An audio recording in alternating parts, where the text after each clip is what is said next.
Que las personas tienen una memoria celular, es decir, que las personas por herencia reciben eh, alguna información de los antepasados, ¿no?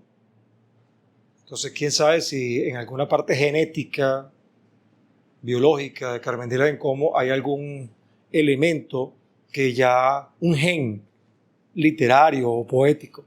No sé si los científicos han llegado a descubrir que exista algún gen orientado a la poesía o a la literatura.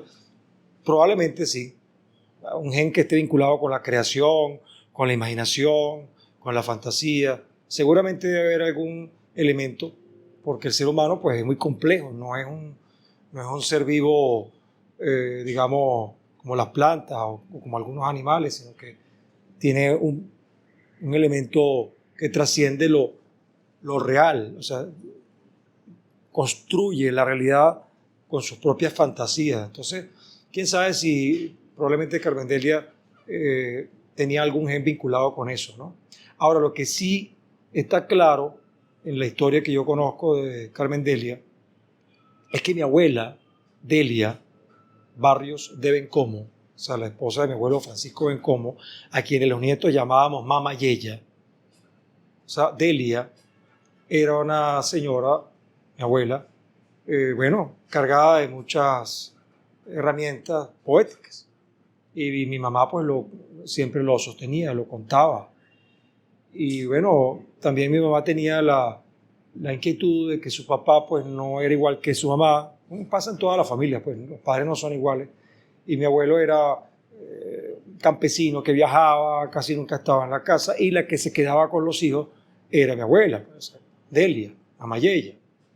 Y bueno, en esa época, cuando no había electricidad, cuando no había televisión, cuando no había internet, cuando no había todas las cosas que hoy en día mucha gente cree que sería posible la vida sin eso. Bueno, en esa época, mi mamá nació en 1923, imagínense pues la década del 20,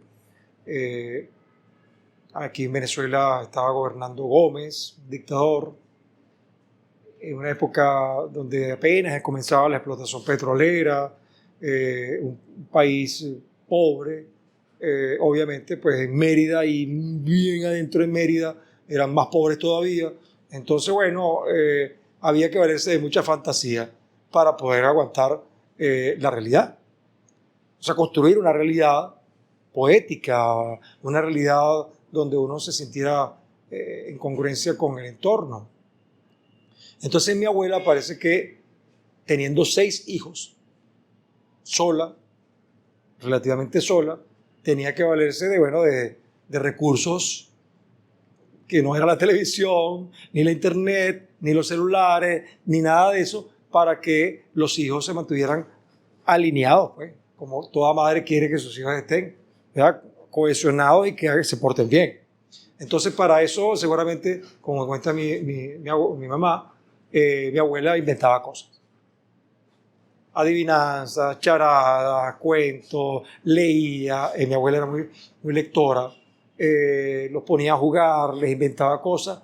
Y mi mamá, como era la mayor, pues seguramente recibía el primer impacto de esa iniciativa de mi abuela y se convertía, además por su propia naturaleza, en líder de los juegos, de la diversión, de la creación. Y además que seguramente mi abuela, como creo yo recordar, le decía a mi mamá, bueno, Carmen Delia, ayúdame con los muchachos. O sea que era la mayor y tenía entonces que de alguna manera ayudar a su mamá en la crianza, pues en atender a los muchachos. Entonces ese compromiso doble de ser la mayor, de además ser la líder de la creación, pues entonces hacían cosas. Y en el patio de la casa hacían un tren humano, en el patio de la casa hacían esto y aquello. O sea, se fue creando un mundo de fantasía alrededor de Carmen Delia y de Carmen Delia hacia su mundo. O sea, Carmen Delia recibió de su mamá herramientas para construir la fantasía. Y luego mi mamá traslada a su ambiente, vale decir, sus hermanos, también esos elementos. Entonces, bueno, tenía un escenario para la creación. Su casa, su mamá, sus hermanos, y todo lo que te puedas imaginar, que no había televisión, que no había internet, que no había teléfono, no había luz eléctrica. Entonces te puedes imaginar, la luz estaba aquí y aquí.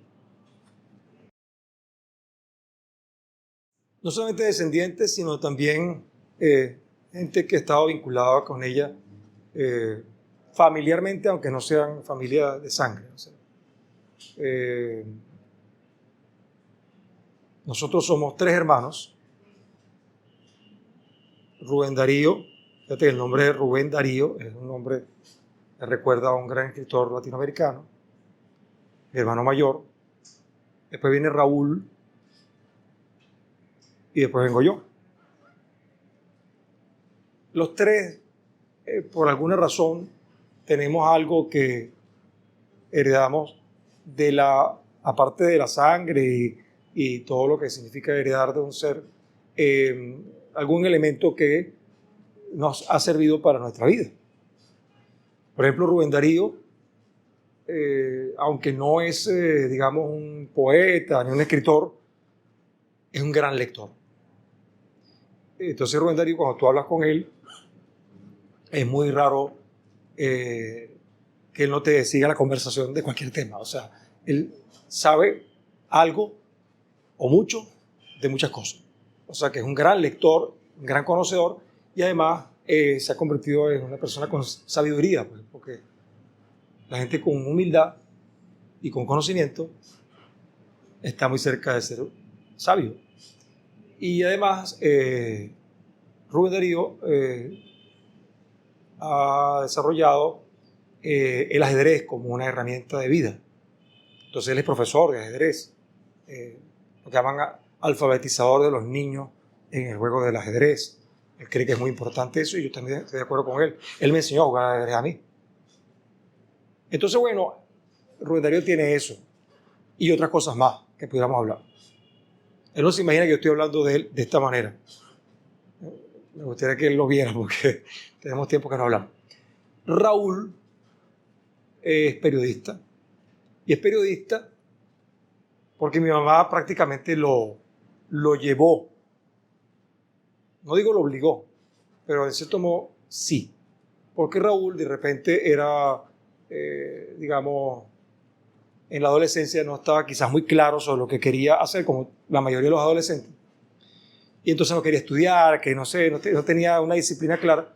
Y entonces mi mamá le dijo, si me raspan, no sé qué año era de bachillerato, si te raspan el año, te voy a llevar a donde fulano, no me acuerdo bien con el nombre del señor, tenía un apellido así como un diminutivo, fulanito, Tito, no sé qué. Raúl es el que se acuerda. Te voy a llevar de fulano para que te ponga, aunque sea, a barrer la imprenta. O sea, la imprenta, seguramente mi mamá estaba haciendo algunas conversaciones con alguna imprenta por alguna razón de su vida literaria y conocía a alguien de una imprenta y bueno, efectivamente rasparon a mi hermano y entonces se cumplió la sentencia y lo llevó. Ya ella había hablado con el señor, mira, aquí te traigo a mi hijo que no quiere estudiar para que lo ponga aunque sea a barrer, limpiar los baños, no sé qué. O sea, fue una decisión que te digo que para la conducta de mi mamá fue audaz porque ella era más bien no tan agresiva. O sea, esta fue una decisión audaz y agresiva para el contexto de mi mamá. Quizás otro papá le hubiera dado unos correazos, pero no, mi mamá hizo eso y lo llevó ante el señor y el señor acató la instrucción de mi mamá y lo puso. Pero como era una imprenta y el señor pues a lo mejor se sensibilizó, empezó a darle herramientas a Raúl de cómo diagramar, de cómo construir un mensaje en un texto, no sé qué, Y bueno, al final mi hermano terminó siendo diagramador. Y de ahí diagramador pasó al Nacional, el diario Nacional. Mi mamá era muy admiradora de aquel diario, el Nacional. El diario Nacional fundado por Miguel Otero Silva.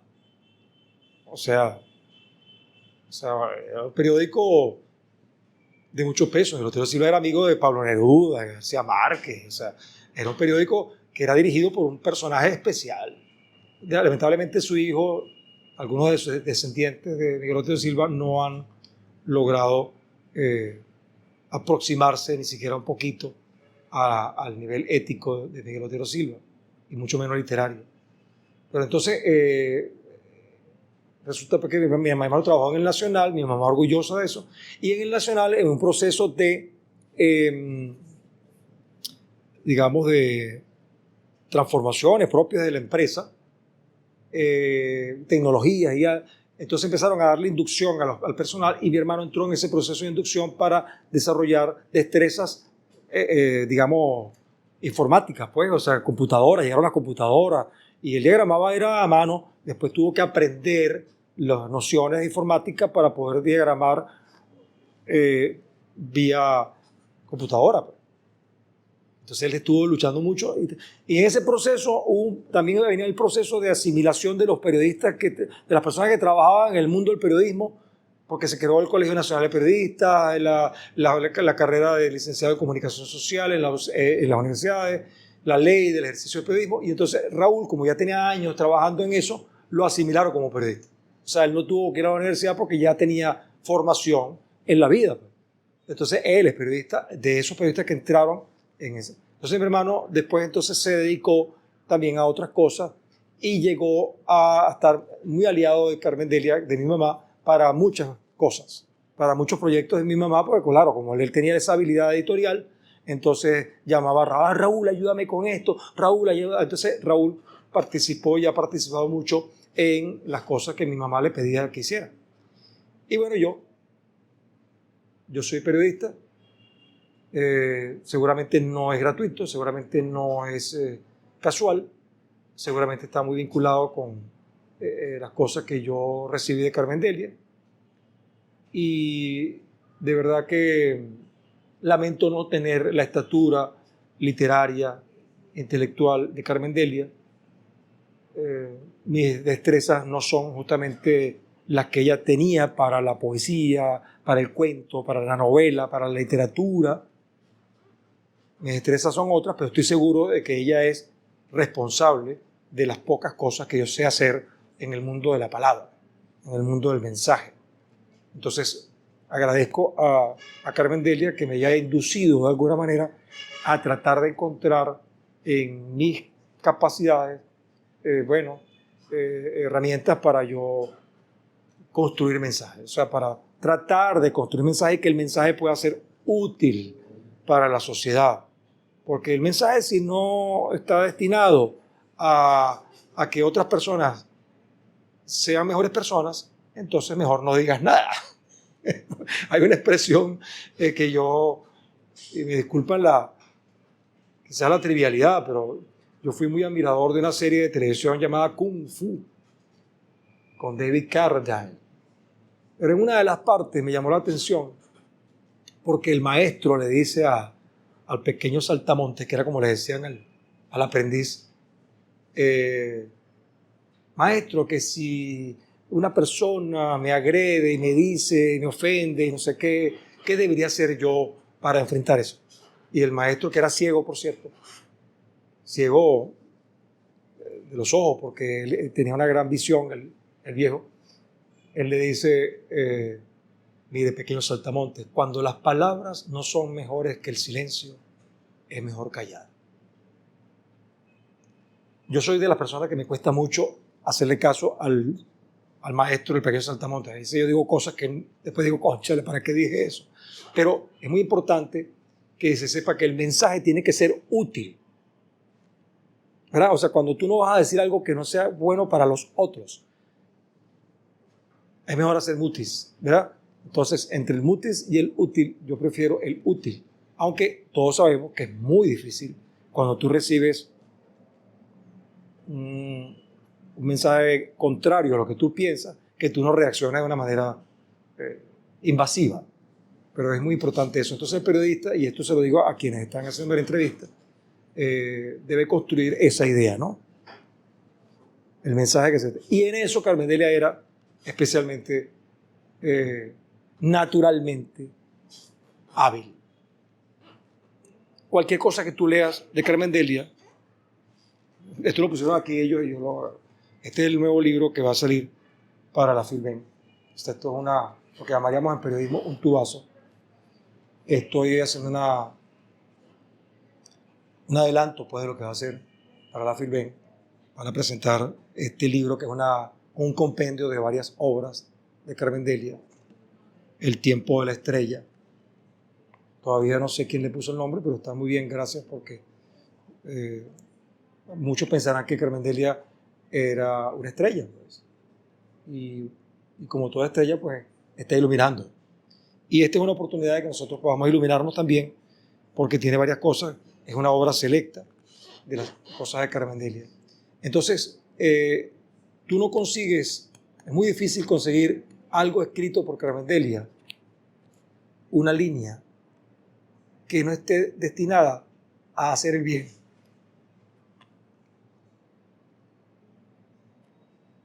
Que tenga bondad, que tenga generosidad. O sea, ella era generosa. Ella era especialmente buena. A veces demasiado buena. Nosotros decíamos, pero mamá, no seas tan pendeja, le decíamos, disculpe la palabra, pero porque a veces se pasaba. O sea, hacía cosas que incluso le afectaban, pero porque no quería hacer daño, no quería confrontar, no quería generar conflicto. Entonces siempre estaba cuidando de que cualquier cosa que dijera fuera para el bien del otro. Y bueno, ese es algo que quiero que busquen en la obra de Carmen Delia.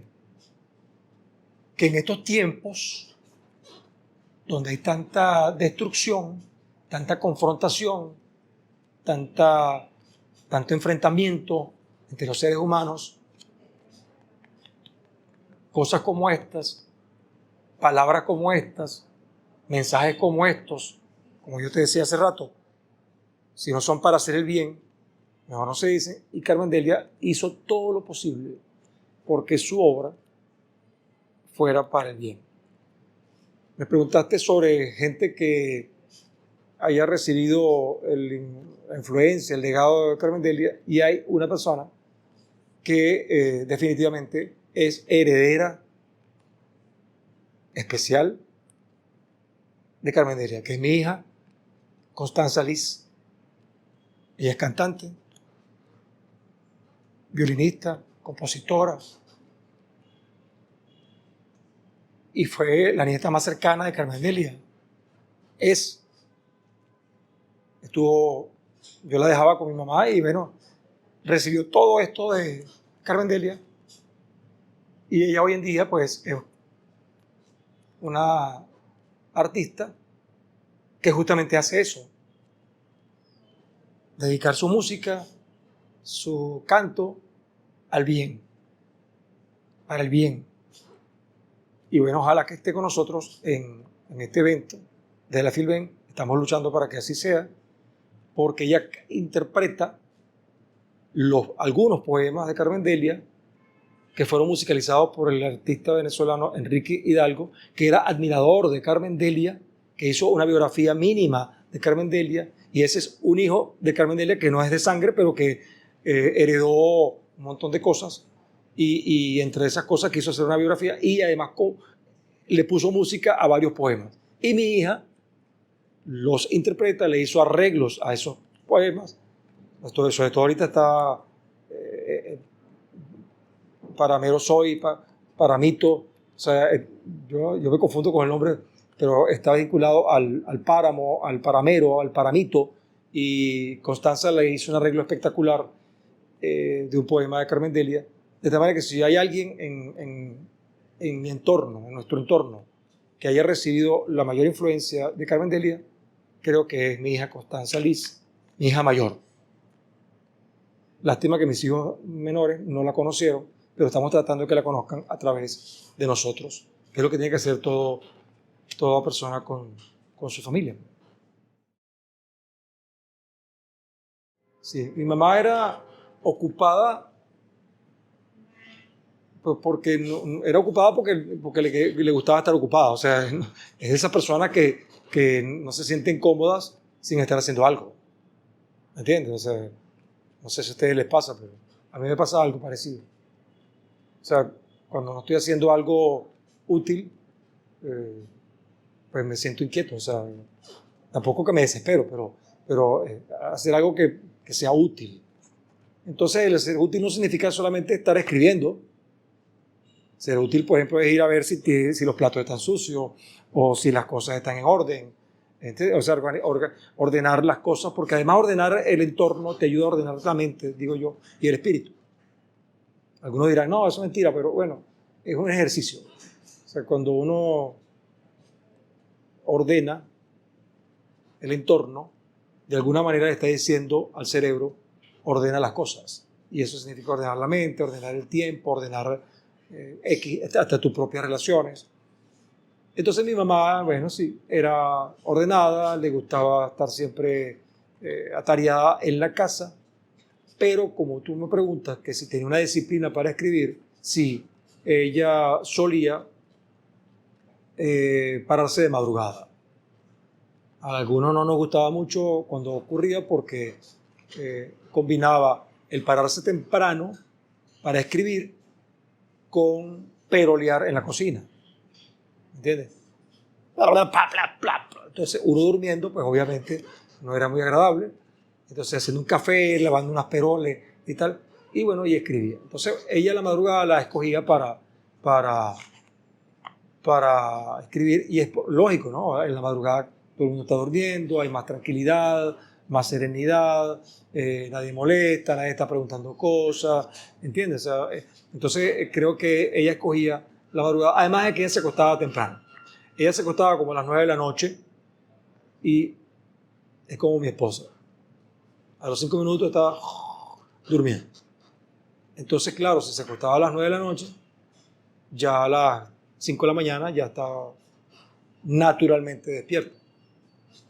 Las 8 horas que más o menos duerme una persona. Entonces se paraba a escribir.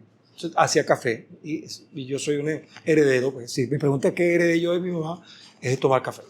Entonces, bueno, ella hacía café y siempre bebía café. Es más, llegó a decir, no sé cómo lo tomarán ustedes, pero mi mamá decía, Luis Guillermo, fuimos a casa de una gente tan pobre, que no nos dieron ni café. O sea, y eso es verdad, porque tú vas a cualquier parte de Mérida o de Venezuela, hasta la persona más pobre, usted quiere un cafecito, eso es lo que tengo ahorita. Entonces, te imagínate tú, para que mi mamá dijera que una persona era tan pobre que ni siquiera un café te ofrecía. Entonces, bueno, mi mamá hacía mucho café y entonces somos herederos de ese hábito, ¿no? Qué bueno, Juan, me encanta. El punto es que sí, era la madrugada. Pero en cualquier momento que ella consideraba que había una oportunidad, cuando estaba sola, ella consideraba eso el paraíso para escribir. Claro, cuando nosotros estábamos y nos molestábamos también, pero ella buscaba los momentos más solitarios, más tranquilos, las horas más serenas para ella escribir. Pero además tenía algo muy interesante, que cuando escribía llamaba a alguien que consideraba, digamos, un monitor, un receptor, y yo, bueno, yo fui niño bastante tiempo con ella, o sea, toda mi vida. O sea, yo fui quizás de los hijos el que más tiempo estuvo como niño junto a ella, porque mis hermanos se casaron a los 18 años y yo me casé más tarde.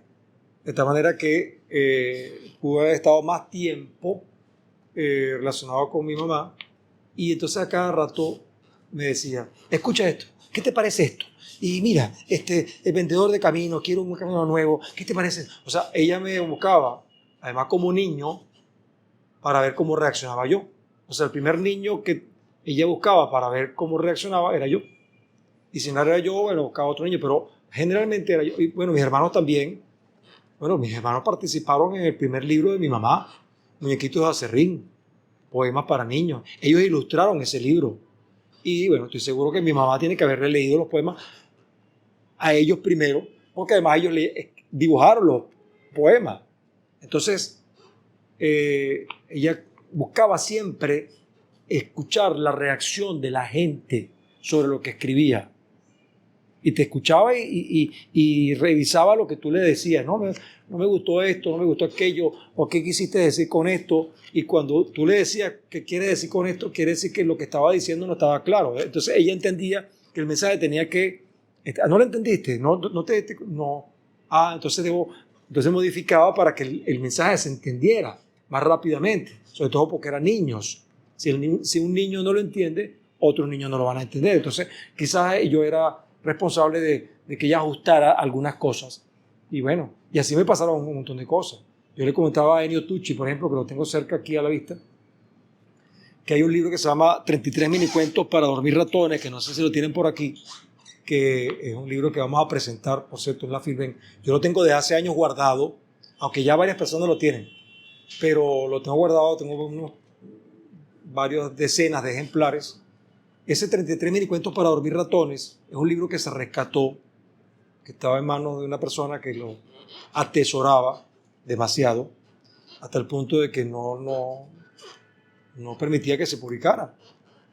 Hasta que alguien, bueno, logró convencerlo y se publicó. Ese 33 minicuentos para dormir ratones, hasta donde yo recuerdo, mi mamá me leía cada rato un minicuento. Mira, Luis Guillermo, ¿qué te parece este minicuento? O sea, que yo fui escuchando esos minicuentos hasta que lo terminó. Pues. No, yo creo que si no se hubiera muerto, hubiera seguido escribiendo minicuentos para dormir ratones. Llegó a 33 o menos, porque el libro dice 33, pero cuando tú sacas la cuenta, no sé cuántos son, Ennio, 32. Falta uno. No sé si la persona que lo tenía en su gaveta escondió uno o se le perdió o alguien no entendió bien el mensaje. Entonces, tiene ese fenómeno. Pues ese libro se llama 33 minicuentos y yo creo que con la licencia de Carmen Delia, a lo mejor ella está esperando que nosotros, después que terminemos de leer el libro, hagamos el número 33. Me imagino yo. Que el lector haga el minicuento número 33. Me imagino que esa fue la idea de Carmen Delia. Ella tiene cosas como eso. Pero bueno, en ese libro está dedicado pues a los ratones. Y ella llamó a un amigo para pedirle su opinión. Y llamó a Aquiles Nazoa, porque mi mamá era amiga personal de Aquiles Nazoa. Bueno, de hecho, Aquiles Nazoa acaba de cumplir 100 años. Ellos son de la misma generación. Esos son de esas personas que uno cultiva como amigos y que, bueno, después se hacen famosos y dicen, mira, yo tengo un amigo que cuando lo conocimos no era famoso, es famoso. Entonces mi mamá tuvo esa fortuna de ser amiga de Aquiles Nazoa cuando Aquiles Nazoa era su amigo, Aquiles. Y era escritor para niños y tal, y entonces había una conexión. Entonces Aquiles la llamó y le dijo, Carmen Delia, quiero ir para tu casa para leerte un cuento, para que a ver qué piensas. Yo estaba muy pequeño, por eso yo siempre digo, a lo mejor es verdad o no es verdad, lo digo ahora y me regodeo con eso. Probablemente yo sea uno de los primeros niños que escuchó el cuento de la ratoncita presumida de Aquiles Nazoa, contada por Aquiles Nazoa. Además, leída de un manuscrito de Aquiles Nazoa, porque él fue a la casa a decirle a mi mamá a qué opinaba sobre la ratoncita presumida, y yo estaba ahí chiquito, no sé, desde entre 5 y 7 años aproximadamente, y bueno, deja que Luis Guillermo esté allí o algo así, me dejaron ahí, pues yo estaba ahí, y yo escuché el cuento de la ratoncita presumida, que ahora es una de las obras clásicas de la literatura venezolana, y mi mamá lo escuchó y le encantó, y después le dijo, oye, Aquiles, qué bonito. Entonces, a los días, al tiempo, mi mamá llamó a Aquiles Nazoa y le dijo, Aquiles, vente que te tengo una sorpresa. Se fue para la casa y entonces ella le leyó los minicuentos para dormir ratones. A raíz del cuento de la ratoncita presumida, yo me sentí inspirada y ahora yo hago minicuentos para dormir ratones, los ratones de la cueva de los ratoncitos presumidos. Entonces, bueno, interesante porque entonces es ¿cómo se llama? Una conexión creadora entre Aquiles Nazoa y Carmen Delia. Mi mamá llegó a ser esposa de Alarico Gómez, que es uno de los pioneros de la literatura infantil venezolana. Mi mamá se casó varias veces. El segundo esposo fue Alarico Gómez, y Alarico Gómez se murió, si no al día siguiente, a los 2 días de haberse casado con mi mamá. Le dio una apendicitis, peritonitis. En esa época el hospital no lo pudo salvar y se murió. Mi mamá quedó muy impactada. Ella amaba a Larico Gómez y estoy casi seguro, y yo se lo pregunté en alguna oportunidad, si ese impacto emocional, intelectual, espiritual de haberse casado con Alarico Gómez, pionero de la literatura infantil venezolana, influyó en su creación, y dijo que sí, que ella se sentía inspirada, motivada, influida de alguna manera por ese hecho. Bueno, como te podrás imaginar, una escritora, como todo artista literario, tiene que leer mucho.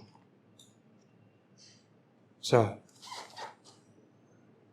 no se entiende que un escritor no lea.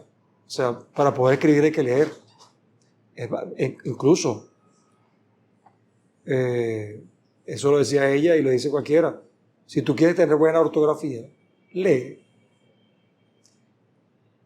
Porque generalmente los libros están hechos con cuidado de que las palabras estén bien escritas y que estén bien armadas las ideas.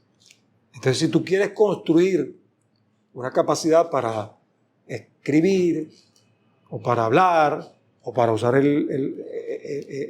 la palabra como herramienta, tienes que leer.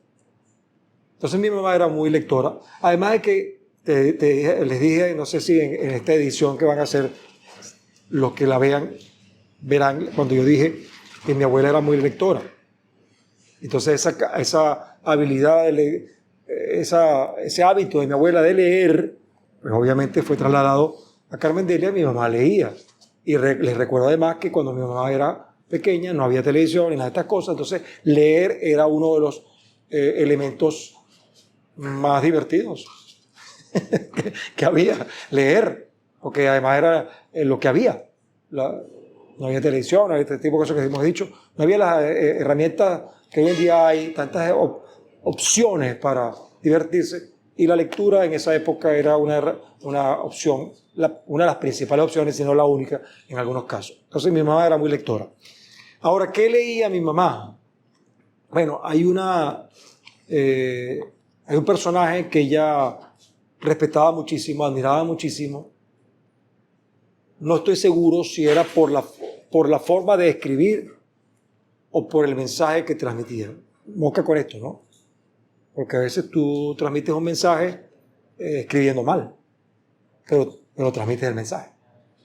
¿Entiendes? O sea, a veces que tú llegas a posicionar una idea, aunque la idea no la construyas muy bien, pero la idea entra. Esto lo aclaro porque a mi mamá le gustaba mucho Paulo Coelho. Paulo Coelho, para algunos, no es muy reconocido desde el punto de vista literario, o sea, como un gran escritor, pero los mensajes que Paulo Coelho transmitía o transmite en su obra son muy profundos, en muchos casos, y mucha gente se identifica con ellos, y además son mensajes como los que te dije, mensajes que estimulan, mensajes que ayudan a que la gente trate de ser mejor persona. Y bueno, mi mamá se identifica con ese tipo de mensajes de Paulo Coelho, y de hecho, esto tengo que hablarlo con los amigos que están tratando de editar cosas de Carmen Delia. Ella tenía agendas que Paulo Coelho tenía dentro del marketing de su fama, agendas de Paulo Coelho. Entonces mi mamá compraba la agenda de Paulo Coelho, o sea, era como una conexión. ¡Ay, la agenda de Paulo Coelho! Y entonces cada día ella escribía. Pues yo tengo como 2 o 3 agendas. Ese es un trabajo que hay que ver cómo hacemos. Porque hay cosas muy personales, pero hay cosas también muy interesantes, que no son obras literarias, pero que si tú las agarras así, puedes construir, digamos, una obra, así como una obra selecta, pero de las cosas que Carmen Delia decía de algo. Y entonces son como reflexiones, pues. Como dicen ahí, los pensamientos del libertador. Bueno, los pensamientos del libertador no son... Bolívar no hizo un libro llamado Mis pensamientos, pero a alguien se le ocurrió decir bueno, que esto lo dijo Bolívar. Entonces han hecho una selección de cosas, a veces fuera de contexto, por cierto. Agarran algo que dijo Bolívar. Mira lo que dijo Bolívar. Pensamientos del Libertador. Bueno, en esas agendas de Carmen Delia hay cosas que están vinculadas con hechos, con situaciones que ella vivió y decía, ¿por qué tal cosa, tal cosa? O sea, ella hacía como una reflexión sobre un episodio y sacaba sus propias conclusiones. Y cuando tú lo lees, esto es una reflexión que a mí me sirve, basada en lo que ella vivió. ¿Entiendes? O sea, hay cosas ahí que hay que extraer del contexto y ver cómo se pueden aprovechar. Entonces ella, Paulo Coelho. Pero mi mamá, mira, Oscar Wilde, Shakespeare, García Márquez, Miguel Otero Silva, Aquiles Nazoa, Alarico Gómez, Morita Carrillo, Belia Bosch, Manuel Felipe Rugeles, Blanca Graciela Arias de Caballero, José Antonio de Armachiti, que por cierto iba a la casa a pedirle a Carmen Delia que le ayudara a hacer correcciones de prueba,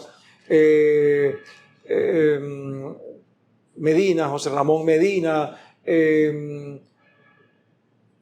bueno, una cantidad de personajes con los que mi mamá además tuvo amistad, relación desde el punto de vista literario. Mi papá, Luis José García, que también fue escritor, está disponible pues la información, era un poeta muy, muy profundo, periodista también. O sea, mi mamá, bueno, leía de todo. Además, ella leía cosas que pudieran considerarse banales, pero de las cuales ella sacaba algo útil. Por ejemplo, no era raro que ella leyera Vanidades, por ejemplo, una revista llamada Vanidades, fíjate el nombre, Vanidades. O sea, que son cosas de... Pero de ahí sacaba ya cosas. ¿Me entiendes?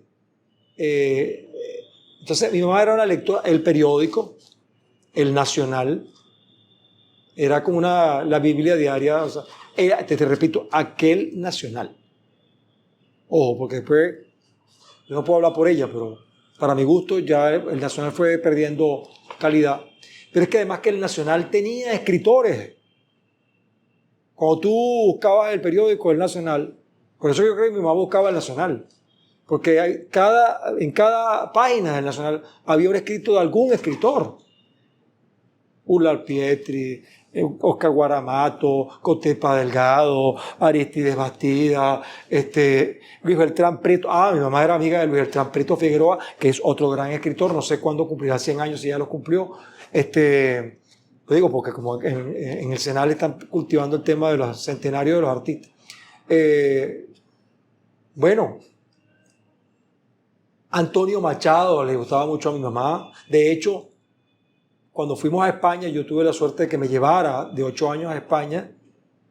Se consiguió con Ernestina Salcedo, una gran escritora, filósofa, alumna de Miguel de Unamuno. Entonces, también por ese lado también mi mamá recibió algunas inducciones. De hecho, hizo una especie de curso allá con Ernestina Salcedo Pisani.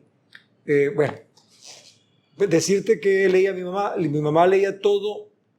Por ejemplo, hay una amiga nuestra que es María Elcira Matute, que es periodista, que cultiva la biblioteca mediática, ¿qué se llama? La librería mediática. Y ella dice, al final siempre dice, porque les invitamos a leer de todo y leer siempre. Bueno, mi mamá era esa. Mi mamá leía de todo y leía siempre y todo. O sea, y agarraba, le daban un papelito en una calle y decía, mira lo que dice aquí, Guillermo. O sea, siempre conseguía algo para comentar sobre algo escrito. Y eso es, creo, lo que es importante que se sepa. Leer siempre y leer de todo, pero eso sí, con criterio. O sea, siempre buscando qué quiere decirme ese mensaje. Aquí entra el periodista. No se trata de leer todo, leer siempre y ya. No. Se trata de leer todo, leer siempre, pero además tratar de leer más allá de lo leído. Es decir, hacer lo que llamamos los periodistas, leer entre líneas o hacer una segunda lectura de qué hay detrás del mensaje. Hoy en día sería interesante escuchar a Carmen Delia diciéndonos qué ella interpretaría de estos procesos que tenemos hoy en día con los fake news y con todas estas cosas que están ocurriendo de la inteligencia artificial y con todas estas cosas que hay en las redes sociales. Sería interesante saber qué pensaría Carmen Delia de lo que se dice en los medios electrónicos, en los medios, en el ciberespacio, porque hay muchas cosas allí que son dignas de un análisis más profundo. Quiero invitarles en nombre entonces de todas las instituciones que están organizando la Feria Internacional del Libro de Venezuela, FILBEN, del 9 al 19 de noviembre de 2023, para que nos acompañen. Porque, entre otras cosas, así como van a homenajear a una gran cantidad de gente hermosa, escritores, escritoras, también van a hacerle un homenaje a mi mamá, a Carmen Delia Bencomo, que nació el 5 de julio de 1923 y por lo tanto cumplió este año 100 años, un centenario. Y a propósito de eso, entonces, el Ministerio de la Cultura, FILBEN, el CENAL, el Perro y la Rana y otras instituciones, como el Fondo Editorial Carmen Delia Bencomo, bueno, han decidido presentar, por ejemplo, este libro, El Tiempo de la Estrella, obra selecta. Son varias cosas escritas por mi mamá, poesía, cuentos, teatro y otras cosas más que están aquí compendiadas. También, aparte de este libro, además de este libro, yo voy a presentar un libro que guardé por mucho tiempo para una oportunidad como esta, que se llama 33 minicuentos para dormir ratones, que ya mucha gente lo tiene, pero yo guardé una cantidad de libros para presentarlos en la FILBEN y también vamos a tener la oportunidad de hacerlo. En ese evento va a estar también mi hija, Constanza Liz, nieta de Carmen Delia Bencomo, cantante, violinista, compositora, que va a interpretar poemas de mi mamá, de Carmen Delia Bencomo, que fueron musicalizados por Enrique Hidalgo y que mi hija interpreta. Armando Carías está preparando una obra de teatro, una sorpresa basada en la obra de Carmen Delia Bencomo, y me han dicho que va a haber coloquios, va a haber conversaciones sobre la obra de Carmen Delia Bencomo. ¿Y qué más? Bueno, lo van a saber entonces del 9 al 19 en la Feria Internacional del Libro de Venezuela, FILBEN, donde vamos a estar recordando a tanta gente como a Carmen Delia Bencomo.